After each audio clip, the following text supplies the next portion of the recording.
업계 현장 목소리를 들으시려고 여기서 와주셨습니다.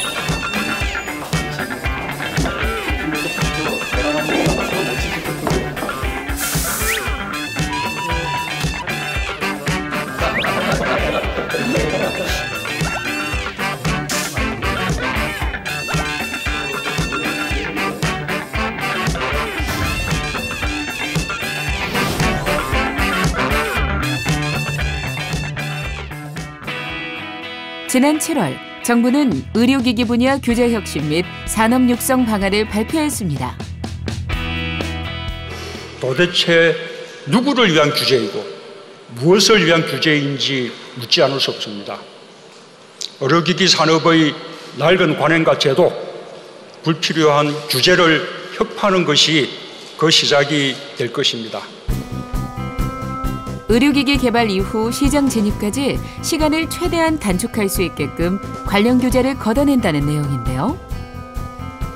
혁신 성장 실현을 위한 문재인 대통령의 첫 현장 행보 이후 의료기기 규제 혁신 방안의 후속 조치로서 업계 의견을 듣기 위해 8월 29일 김동연 부총리는 강원도 원주시 의료기기 산업 현장을 방문했습니다. 완제품 하나 가다가 완제품 하나 여기 있으면 우리 부총리님 좀 상태가 정상적인 상태신가요? 저 지금 좀 비정상일 텐데요. 먼저 생산 공장으로 향한 김 부총리는 주요 생산 제품과 공정 과정 등을 직접 둘러봤는데요. 우리나라 의료기기 기술력에 아낌없는 찬사를 보내기도 했습니다. 이거 주로 그럼 어떻게 수출하십니까? 아니면 내수하십니까? 내수보다는 수출이 80%에서 85% 정도요. 가정한시 좀 있으면 좀 좋을 것 같은데요.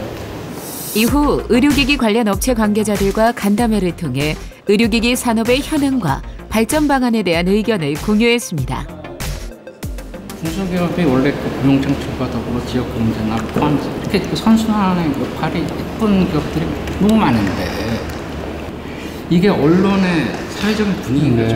여러 가지 각도로 조성이 좀 돼줘야 세계 20대 기업 중에 대기업 중 20대 기업 중에서 14개가 송풍무사입니다.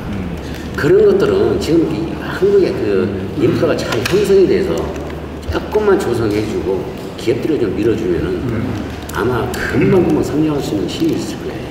디자인 하나 바꾸고 또 새로운 걸 만들려면 참 중소기업에서 감당하지 못할 만큼의 비용이 들어가는 거예요. 이런 걸 좀 지원이 좀 많이 됐으면 좋겠습니다. 알겠습니다. 간담회에 참석한 의료기기 업계 관계자들은 중소기업의 자긍심을 높이기 위한 사회적 분위기 조성, 현장 수요에 맞는 R&D 지원의 필요성, 기업의 창업, 투자 생태계의 선순환 구축 등에 대한 의견과 애로사항을 이야기했는데요. 또한 의료기기 분야 R&D 지원 대상에서 독창성이 강조되는 신제품뿐만 아니라 산업적 가치가 높고 세계 시장에 즉시 진출 가능한 모방 제품도 포함해 줄 것을 요청했습니다. R&D 정책이 좀 바뀌어야 되는 것 같고 실질적인 산업적 가치에 따라서 연구비가 배정이 되고 그게 미투 제품이어도 결국은 세계 시장에 나갔을 때 그게 더 가치를 창출할 수 있는 것들이 많거든요. 그래서 의료기기 관련 업체 관계자들의 애로사항을 듣고 난 후 김 부총리는 의료기기 분야 R&D가 적재적소에 지원될 수 있도록 하고 기업의 창업에서 성장, 회수 등 기업 생태계의 선순환이 이뤄질 수 있도록 관련 정책을 지속해서 보완해 나가겠다고 강조했는데요. 많은 창업하시는 분들이 결국은 뭐 IPO 하는 경우도 있겠지만은 대부분의 경우는 그 M&A를 통해 가지고 이 자금을 회수하고 그게 또 자꾸 이렇게 회전되게끔 하는 게 필요할 텐데 그러니까 정부에서 할 일은 그게 원활하게 돌아가게 하는 생태계 조성이고. 더불어 이번 의료기기 분야 현장 방문에서도 또 한 번 정부 정책과 현장과의 간극을 확인했습니다. 정부 정책의 어떤 실효성에 있어서 설명이 잘 안 되고 있지 않나 하는 생각이 듭니다. 늘 보면 간격이 있어요. 이 간격을 어떻게 메꿔야 될지를. 의료기기 분야 규제 혁신을 위한 현장의 목소리. 현장 수요에 맞는 R&D 지원 필요성. 기업 창업 투자 생태계 선순환 구축.